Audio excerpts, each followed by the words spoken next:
If there's one thing I know for certain, if you around your friend and you get the smallest ink. Let me tell you something. Light attracts dark at the same rate, if not faster, that it attracts light.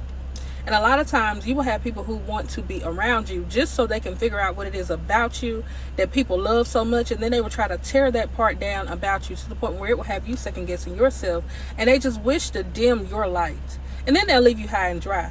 I'll tell you about, I was in college my freshman year at Mississippi State University, and I won't use her real name, but I met this girl named Haley. And me and Haley became super good friends to the point where in a short matter of time I would call her best friend. It was one of those girls where we had got so close, I started opening up to her, telling her about my abandonment issues from the way I felt like my biological father dropped the ball with me, but he picked up the ball with all of my other siblings. All kind of stuff, trust issues that I was having and everything. And she knew how I felt. She knew how I felt about stuff like that. So when we were at the height of our friendship, she went out and she got another friend. Now don't get me wrong, I'm not a friend who feels like, oh, you can't hang with her because you hang with me. That's childish. I don't care who you hang with. She went out and she got another friend.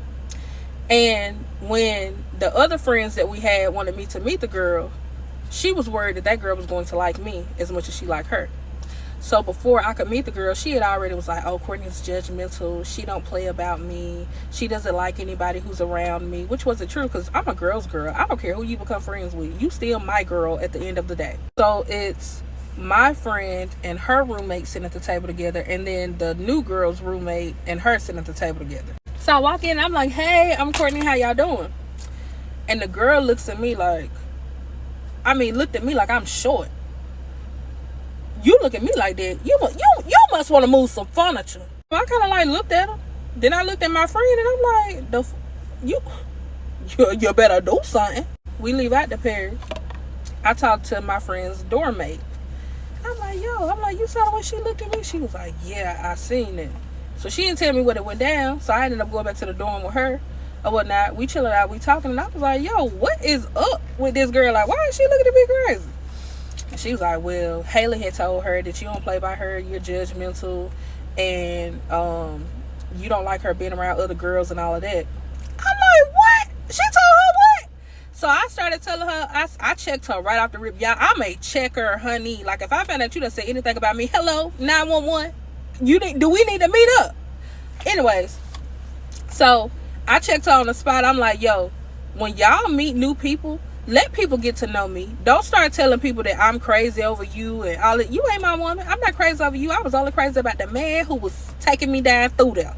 I was not crazy about you. So I was just like, nah, don't do that. Like, don't have these girls out here thinking that I don't want you friends with nobody else, because I don't care who you friends with. I had already had my other friend. My friend was my roommate. That was my best friend. Still is. So I was just like, girl, I don't care about that. Okay, so we're going to fast forward. Y'all, we all had decided sophomore year that we were going to get an apartment together. It was going to be me, my friend, and her roommate, because me and her got close and cool. She even tried to split us up because we had got close and cool. So it was never me trying to split her with other people. It was always when she noticed that I had a good relationship with other people, she was trying to split that up, or she would try to stop it before it could happen because she wanted people all to herself. So we get our apartment and she doesn't get the apartment with us. And because she couldn't, I don't know why she could, I still to this day don't know why she couldn't get the apartment with us. I don't know if it was credit or if her mom would sign. I don't know what it was. I don't want to add to the situation because I don't know. But all I know is she was really pissed off at me and the roommate. But she showed more piss offization to me than she did our roommate. I mean, her roommate from, the dorms. So I get pregnant. We're gonna roll through this story. I get pregnant, right, in 2014 of January on my birthday. I was drunk, y'all. So I got pregnant with London. Okay. Don't nobody know I'm pregnant just yet. I had those symptoms where everything, you could smell everything. It was funky, stinking, and all of that. So I constantly, kept the kitchen clean. And one night I was craving rotel. So I made some rotel, and I made it in a cast iron skillet. My own cast iron skillet. But I was too tired to clean the cast iron skillet completely out. So I ran some water in it, put my rotel up in a way and everything. And I left the skillet in the sink. Well, we ended up having a roommate that was a white girl. And her room had bed bugs. She was a white girl. And she had got to the point where she had moved out. So we used to swap between each other with taking the trash out. We would set like the trash by the door, and one week it would be my week to take it out, one week it would be my other roommates to take it out and all that stuff. So that week it wasn't my week to take the trash out. So my my roommate got to the point where she had turned against me because of the girl that I thought was my friend. I went home that weekend because I was like just tired. So this is how they turned against me. I'm tired laying in bed with my mama, and everybody is blowing my phone up. They like, Courtney, whatever you do, don't get on Instagram. When you call somebody and say that, you know they're gonna do that. But they was like, Courtney, don't get on Instagram. They was like, just don't do it, you're gonna be pissed off. I get on Instagram, y'all. These girls has opened up the trash that was by the door, took pictures of the trash. They have taken pictures of the trash that's by the door, like tied up in bags of stuff. It was like 3 big trash bags. They took pictures of the dishes that was in there. Wasn't even my dishes, because mind you, this is a whole nother day. So by now that cast iron skillet is cleaned up. That was mine. We had several cast iron, I think about 2 or 3. Mine was cleaned out. Y'all, they took pictures of everything, posted it on social media. I didn't even know it was beef between me and my roommate. Like, we was cool. I didn't even know it was no beef there. Took those pictures, posted it on social media, didn't tag me, but was talking about me. And she was like, my roommate is so disgusting. She's so nasty. I couldn't get in her room to show y'all my room wasn't even dirty. I couldn't get in her room to show y'all her room. Somebody, my girl who I thought was my friend, the one who was saying that, Haley gonna come in and say, and she'll leave trash like that. Imagine what her drawers look like. Y'all, the ultimate betrayal. Like, I was just like, what is, and I'm pregnant, nobody knows this, but I tell you who knew it. My friend Bianca and Whitney, they knew it, because I was supposed to go out for Whitney's birthday, but I couldn't go out because I was pregnant. And I could not believe what I was reading. It hurt me so bad. I remember I got up out of bed with my mom. My mom was like, what's wrong? I told her, I said, I'm finna go to Starkville. She was like, you finna go to Starkville? She was like, it's late. I told her, I said, I'm finna go over here and I'm finna go beat their asses. I told my mom straight up, I said, I'm telling you now. I said, I'm finna go over here and this is what's finna happen. Mom was like, nah. She's like, you can't go over there, go to jail. My mom always tell me I can't go to jail. I be wanting to go to jail. I don't be wanting to go to jail, but I be wanting to do things that get me put in jail. So I'm like, nah, I'm gonna go over here and handle this situation. My mom's like, nah, you can't do that. She was like, just let it go. Now, mind you, my parents don't know I'm pregnant. I ain't telling them I was pregnant until 4 months later. So I get back on campus and I just decided I'm moving out. I moved out of my apartment. I ain't say nothing to her. Y'all, a few years ago, 2016, I came back to MSU. And when I got back to MSU, Haley was still a student there. It was her last semester at MSU. And I saw her, I was walking out the door. And I wanted to confront her so bad. But I had decided this stuff was like 2 years ago. I was going to let it go. One day, she reached out to me on Facebook. And I felt like, you know, this is a prime opportunity to just let you know how I feel. I ain't going to cuss you out on it like that. But I told her, she reached out to me about hanging out if she come back to campus after she done graduated. So I told her, I was like, yo, like, if you can admit what you did and you can say that you was wrong, to me, you ain't got to do it publicly because it happened 2 years ago. We can be friends again. We cool. Like, just let me know. Which was very gullible and stupid on my end. But I was like, you know, we can be cool again. Like, we can be cordial. We can go out, have lunch, whatever you want to do. This girl wrote me back and was like, I don't even know what situation you're talking about. The delusion is real. I realized then that this girl was not my friend. The newest friend that I have on my roster is my matron of honor. And she is like, all of my girls that I still got now, they're my best friends. They're my sisters. We're training for nothing. But y'all, I don't do multiple women around me no more because I understand why you jealous. I understand why you mad. And I'm not going to keep giving you a reason to be that way. I got friends in my corner who I don't ever have to worry about if they're going to be jealous of me when they wake up or if they're going to be mad at me. And they don't have to ever worry about that with me. But when you keep adding all these girls to your circle just to say that you got a team of girls, that's a worry. Girls is out here unaliving other girls now. I ain't here for none of that. I ain't got a girl in my squad or my circle who will unalive me over any matter. Not Nan. And that is my story for today. Watch your back.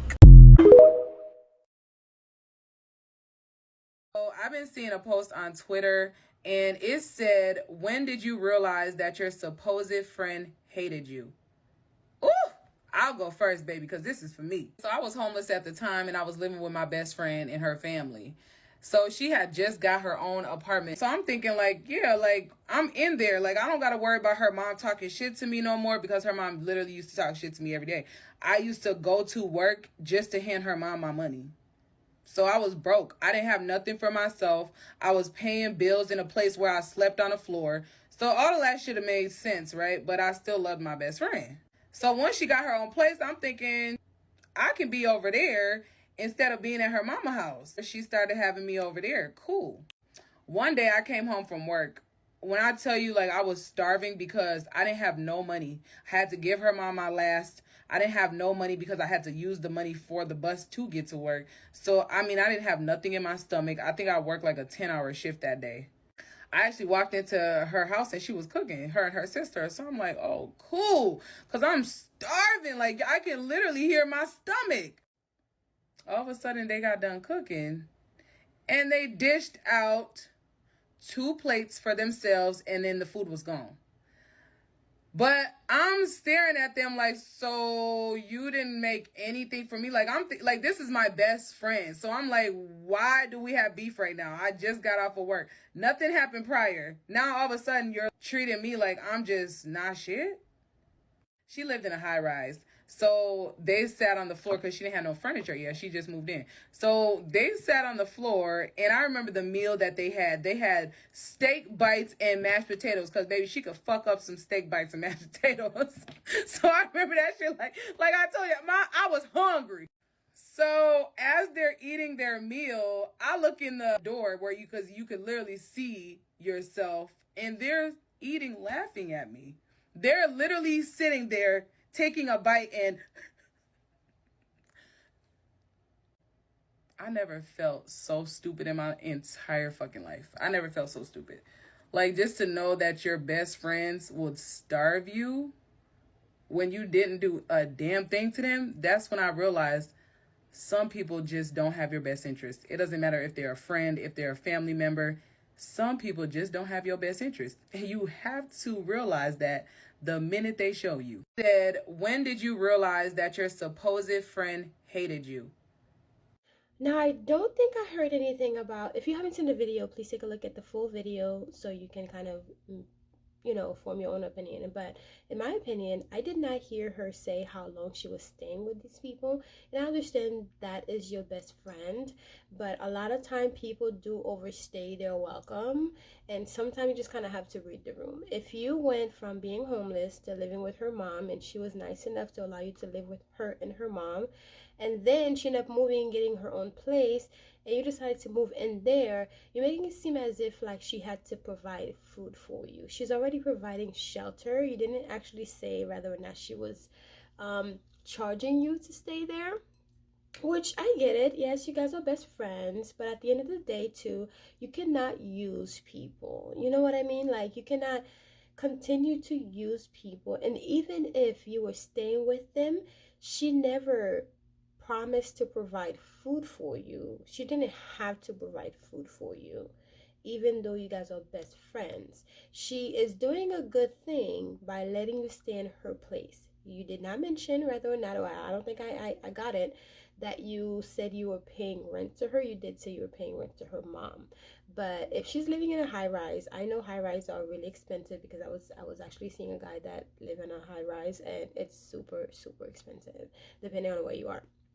But I don't know if you were paying her rent, and even if you were paying her rent, it's not her obligation to provide food for you when it comes to, best friend duties. And sometimes some people could overstay their welcome. So I don't know if that was the case with you. Maybe they were tired of being, the sole provider in your guys' friendship relationship thing.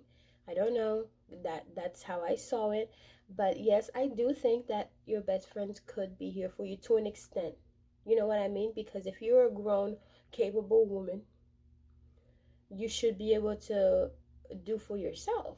And if you're not doing for yourself, and she was nice enough to allow you to stay in her place, I think it's a good thing that, maybe you're paying some of the bills, you're helping with the bills, but she's also not obligated to pay or provide food for you. You know, yes, it would be nice as a best friend. She cooked, her sister's over, so sharing with her sister, share with you. But maybe she's been sharing with you for a long time and she was just kind of tired of it. She's kind of over it. And maybe, I'm pretty sure her and her sister have been having pillow talk, you know, just chit-chatting as sisters do. And they probably have been talking about you behind your back, which doesn't make it okay. But hey, that's just how it is. And yes, I can see where you're coming from when it comes to, you know, thinking that she's not your friend, but she did provide a place for you to stay, because you could have been lonely in the street or homeless in the streets by yourself, but she did provide a place for you to stay. So I don't know, this is kind of complicated, I have to say.